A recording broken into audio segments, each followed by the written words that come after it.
braucu pa Tērbatas ielu un pie Ozola veikala redzēju augšā tur, kur agrāk bija Gerkens, bija rakstīts 115. Un es zinu, ka tas ir tavs pionieri, jā, brands, jā. Es ļoti cienu kreiso krastu, ļoti cienu hip-hopu Latvijā. Man ir gods, ka es pazīstu Gustavo Ozols sektu, STA un visus pārējos čoļus jau ļoti daudz gadus. Man ir ļoti liels prieks, ka manā tūrē, kuru es taisu, pēc tā principa, kā Bobs Geldofs kaut kad 80. taisīja bandēdi, ja? Kad cilvēki, viņš vienkārši savāca savus draugus kopā. Un draugi spēlēja muzonu, nedomāja par naudu, nedomāja par visādu kuņu, ja? Par ko domā lielākā daļa šajā pasaules reģionā, kas saucās Baltijas valstis.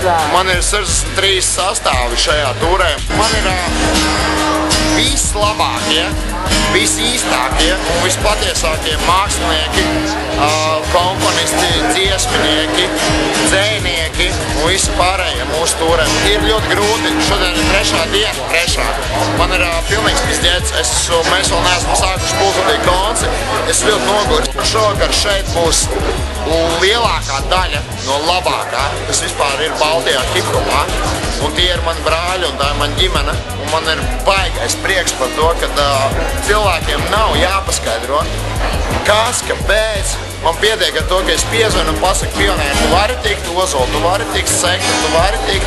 Galvenā ideja ir tāda, nav svarīgi, cik mēs naudu savāksim. Nav svarīgi viss pārējais, svarīgi ir tas, ka ģimene ir ļoti liela, žanri, nauda, sen jau ir svarīgi.